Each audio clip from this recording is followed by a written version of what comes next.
Carl Jung said something so dangerous that his own colleagues tried to silence him.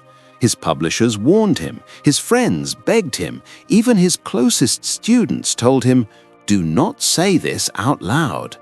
But Jung refused to stay silent, because what he had discovered after decades of studying the human mind, after thousands of hours sitting with broken, searching, desperate human beings, was something so profound, so disturbing, so completely world-changing that he believed every human being on earth deserved to hear it. He looked at everything humanity had ever believed about God, every religion, every prayer, every temple, every desperate cry sent upward into the darkness, and he said, "God did not create you. You created God. And somewhere deep inside yourself, you have always known this." The question is not whether this is true. The question is, are you finally ready to understand why? Let me show you. Before anything else, you need to understand something crucial about Jung. He was not an atheist, not even close. He believed in God deeply, personally, profoundly. He prayed, he studied scripture, he spent decades exploring every major religion on earth. But his definition of God was something nobody had ever heard before. Something so different from what you were taught that when he first published it, the religious world erupted in fury. Jung worked with a priest once, a man who had devoted his entire life to God. 40 years of prayer, 40 years of absolute, unshakable faith. He came to Jung completely shattered. "I prayed my entire life," he whispered, "and one day I realized I have no idea who I was praying to." Jung looked at him gently and said, "That is not the end of your faith. That is the beginning of real faith." Because what Jung discovered about God was not that God does not exist, it was that God exists somewhere nobody had ever thought to look. Jung made a discovery that will permanently change how you understand everything you have ever believed about God. He said, God does not live in any temple, not in any mosque, not in any church, not in any holy book, not in any sacred mountain or ancient ritual or organized religion on earth. God lives somewhere far more intimate than any of those places, far more personal, far more real. He lives inside you. Jung worked with a woman once who had stopped believing in God after losing her child. She told him bitterly, "I searched everywhere for God, in every prayer, every church, every scripture." She paused. He was nowhere. Jung was quiet for a long moment, then said very gently, "You were looking in the wrong direction. You were looking outward. God has never been out there." She looked at him confused. "Then where?" she whispered. Jung placed his hand quietly over his own heart and said nothing more, because the real question was not where God lives, but who put him there. Jung said something that will shake you to your core.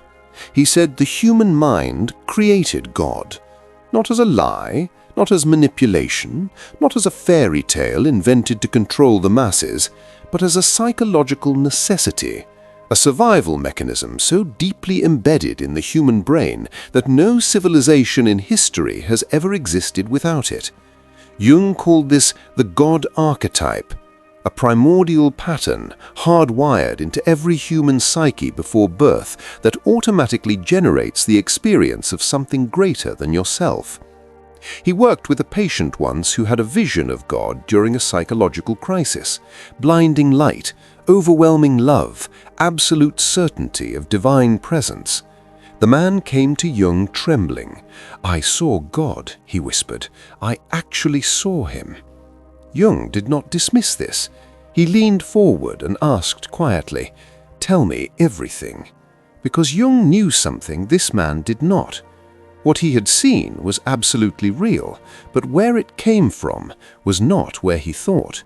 And the answer to where it actually came from will make you question every religious experience, every divine vision, every moment of spiritual certainty any human being has ever had. Here is something that should disturb you deeply. Thousands of years ago, on opposite sides of the earth, with zero contact between them, completely separate civilizations independently created the same God.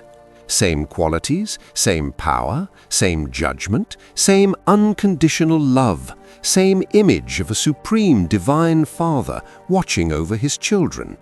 The ancient Egyptians, the Greeks, the Mesopotamians, the Hindus, the Aztecs, the indigenous tribes of Africa and America. All of them, independently, the same. Jung worked with an anthropologist once who came to him completely bewildered after decades of field research. "I have studied 47 different civilizations," he told Jung. "No contact between them, no shared language, no shared history." He shook his head slowly. "They all created the same God." Jung nodded. "Of course they did," he said quietly. "Because they all had the same mind, and inside that mind, a same ancient pattern." The anthropologist stared at him. "Are you saying God is just a pattern in the brain?" Jung looked at him carefully and said something that stopped him completely cold.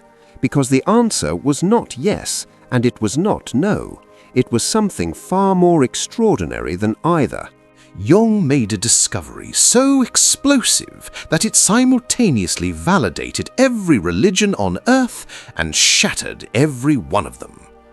He discovered that the qualities humans have always assigned to God, all-knowing, all-powerful, all-loving, perfect, infinite, complete, are not descriptions of something outside humanity. They are descriptions of something inside it.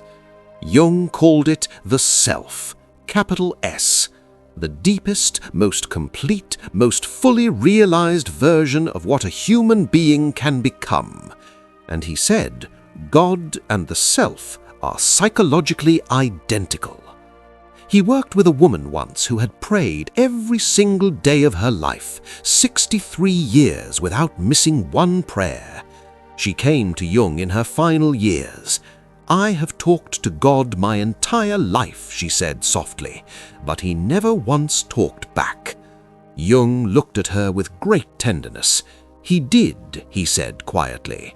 "Every time you felt peace after praying, every time you felt strength you did not have before, every time you felt loved despite everything, that was not coming from above."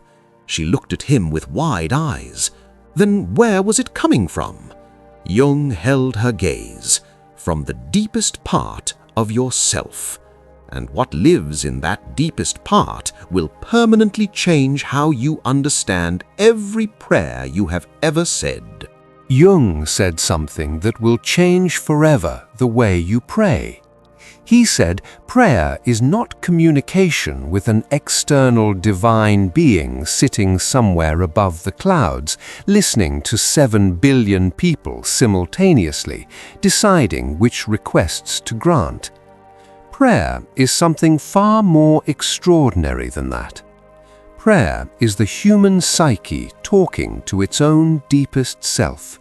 The part of you that is wiser than your conscious mind, calmer than your fears, stronger than your wounds, more loving than your ego. And that part, Jung said, always answers. He worked with a soldier once who had survived a war that had destroyed everyone around him. The man told Jung, "In my darkest moment, I prayed and something answered. A voice, clear, calm, certain. It told me exactly what to do. It saved my life." Jung asked him, "What did the voice sound like?" The soldier thought carefully. "It sounded like me," he said slowly, "but a better version, a version of me that was not afraid. Jung nodded quietly. That, he said, is exactly who answered you. But here is what Jung discovered next, about why humans needed to place that voice outside themselves instead of recognizing it as their own. Jung asked himself one question that changed everything. If God lives inside every human being, why did every civilization in history place him outside, above the clouds, beyond the stars, in unreachable sacred places, in the hands of priests and prophets and religious institutions? Why did humanity spend thousands of years looking outward for something that was always within? Jung found his answer, and it was not what he expected. He worked with a man once who had grown up in extreme poverty, abusive father, no safety, no stability, no protection. As a child, he had prayed desperately every night, "Please, God, protect me." Jung asked him, "Why did you place God above you rather than inside you?" The man looked at him with sudden raw clarity. "Because I was a child," he whispered, "and I needed a father who was powerful enough to save me. My real father could not." Jung sat back slowly, because in that one answer, this broken man had just explained something that 10,000 years of theology never could. Humanity did not place God outside because he was there. Humanity placed God outside because they needed him to be. And what that need reveals about the human soul is the most important thing Jung ever discovered. Jung spent 40 years asking one question. If God is inside every human being, why do most people feel so completely disconnected from him? Why do they pray desperately into silence and hear nothing back? Why do they search their entire lives and find nothing? Why does the God inside them feel so impossibly far away? And then one patient gave him the answer. A middle-aged man, deeply religious his entire life, but completely empty inside. He told Jung, "I believe in God completely. I have never doubted him once." He paused. "But I have never felt him, not even once in my entire life." Jung asked very quietly, "Do you believe in yourself?" The man blinked. "What?" "Do you trust yourself?" Jung asked. "Do you love yourself? Do you believe that you matter?" The man went completely silent, because the answer was no. And in that silence, Jung finally understood everything. The reason most people cannot find God is the same reason they cannot find themselves. And what blocks both is something living inside every human being that nobody ever talks about. Jung discovered something that will make you see yourself and your relationship with God in a completely different way. He said the reason most people cannot feel God inside themselves is not because God is absent. It is because something else is present, something blocking the connection completely. He called it the shadow. Every part of yourself you have ever rejected, every feeling you buried, every truth you denied, every wound you refused to face, all of it piled up between you and the deepest part of yourself, between you and God. He worked with a man once who had not prayed in 20 years. "I stopped believing," the man told Jung flatly. Jung asked him, "When exactly did you stop?" The man thought carefully. "After my son died," he whispered. "I was so angry, so completely consumed by rage at God." He stopped. Jung leaned forward gently. "And what did you do with that rage?" The man looked down. "I buried it," he said quietly. "I buried all of it." Jung nodded slowly. "And when you buried the rage, you buried the connection with it."